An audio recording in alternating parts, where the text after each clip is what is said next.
Good evening, YouTube. Tolstoy Kafkaevsky here. I'm going to bring you another video review of another historical handheld, some more retro tech. I guess in 1994, maybe a little earlier, maybe a little later, probably earlier. There was another attempt on the handheld throne on the life of the Game Boy, done by Atari. A handheld console that they made, which I happen to have right here in this box, came from eBay. I opened up the box when it first got here, and I just couldn't help but laugh, because I have to wonder who at Atari possibly conceived that this was an appropriate size for a handheld. Oh my god. It is massive. I mean, it's laughably huge. Well, let me just illustrate. I mean, people say the PSP is lunky. Holy crap, Batman. Well, enough about going on about size. Let's talk about its features. Let's look at the anatomy of the system. Once again, you have your D-pad here. It's a very comfortable D-pad, actually. I think more comfortable than, well, a lot of handhelds, actually. It kind of reminds me of a Sega Genesis D-pad. Alright, you got your on and off buttons again, as opposed to toggle switches, which I prefer the toggle switches. Okay, you got option 2, option 1, and then in the middle, something called flip. And you might ask why it says flip. Well, that's because here you have an A and a B button, and then down here you have an inverted A and B button. And that was because, for some reason, Atari was fearful that left-handed players would not be able to use their console, so they made it the world's first, and I think only, ambidextrous console, which you could then flip and play upside down. It's totally freaking weird. The Lynx, the Atari Lynx had a lot of new and interesting innovative features, actually, which did not work well at the time, but would become industry standard eventually. Take a look at, get into that later, though. Look at the bottom here. You have power adapter plug, a port for multiple players. This could link up to like 16 Lynxes, which was hilarious because it did not sell well at all, and so if you had a Lynx, it was highly unlikely that 16 of your friends or 15 of your friends would.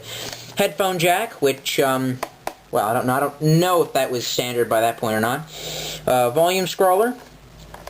Anyway, down at the bottom here, you have a brightness scroller, and this represents why it was one of the more innovative and ahead of its time handhelds, and that's because not only was the screen backlit, it was also in color.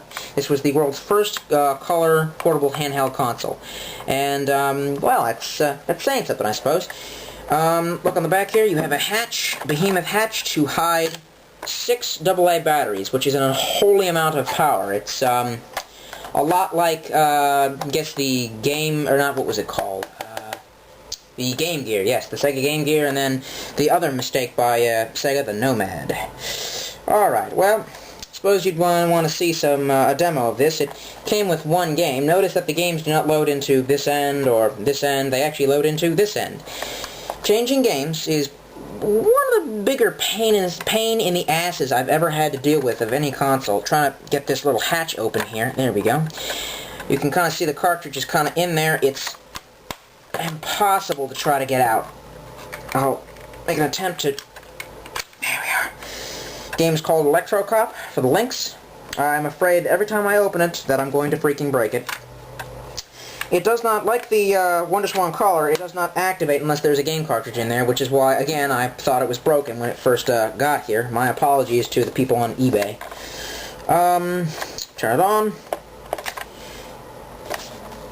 I won't play too much for you because, again, I don't really think you care about watching the how it plays, but take a look at that. Where's the opening title? Haven't seen it yet? Wait. There you go. It's supposed to say Electro Cop. I think I might have to turn the brightness up a little bit. Let me see. That's a civil. You kind of have to look at the screen at a certain angle to kind of see it. But again, it's backlit, which means you can much more easily see it in the dark. It's not like the Game Boy, or Game Boy Color, Game Boy Advance, Neo Geo Pocket Color, where you have to tilt it into the sunlight to see it. Anyway, this game kind of plays really odd. It's in pseudo 3D or 2D and a half. And, you know, it's kind of like Judge Dredd, actually. The Judge Dredd for... Oh, you know what? I think I have that here. hold on. It's kind of like,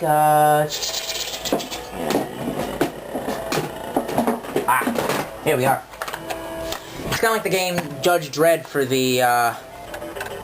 the Game Gear. See if I can get that open. Kind of like that, except for in faux 3D, which means you can kind of move, you know, closer or farther away from the screen and side to side, and your enemies will wander, you know, near you. But the only trouble is that there's almost no depth perception, so you'll wander this close to the enemy, and you'll be trying to shoot him and move around him, and you won't tell that you're not being able to shoot him, until eventually you wander onto his level of, you know, playing, and he'll wander into you and you get hurt. Either way, take a look at some of the color graphics then. I can't really play like this, but I can kind of show you maybe the movement. And you can jump and fire. It's kind of, well, it's no Tetris. Another thing to kind of note about this system is that the volume on this is actually extremely comfortably loud due to the really massive speaker. This is on a low volume. Let me turn it all the way up for you here. This is the loudest handheld I've ever seen. Listen to that. That thing can sure make a noise. So we're going to turn it off. Well, what's there to say about the Lynx? It has a cult fan basis, and there are still people who are actually making homebrew games for this, which is very nice. I always like to see a nice mod community. But, how much did I pay for this? About $40. That's not too bad, especially if you're a collector like me and you want to get some old retro tat. But they made an Atari Lynx 2, which was kind of like, you know, the redesign, like a DS Lite or a PSP Slim, and it was a lot smaller. This is actually a ridiculous size. They said that the reason they made it this big was, for some reason, test groups said that they enjoyed a bigger handheld because it made them feel like they were getting more bang for their buck. I guess people in the mid-90s were absolute idiots. See, with a lot like I said, the games, though, are a real pain in the ass to change, and this thing, like the Game Gear, devours batteries. I don't even keep batteries in it. I've only put these batteries in now just for the review, and I don't mean to keep them in there much longer. On the other hand, the digital camera I'm recording this with, never mind, it eats batteries about twice as fast as this thing. Aside from that, the games weren't really all that great. The truth is, all the hits were going to your Game Boys and your Game Boy Colors. Once again, like, you know, you had Tetris and the Super Mario Brothers. This one had a few cult classics, I guess, like California games, which I actually don't have on this. Obviously, I only have one game to demo it with. Well, but again, there's still a homebrew scene out there for it. I'm not really sure if there's a homebrew scene for Game Boys or Game Boy Colors. Probably is one for the Game Boy Advanced. Either way, this one's kind of up to you. If you want it, take a look on eBay. You can find them from pretty cheap to pretty expensive. Depends. Alright, I'm out.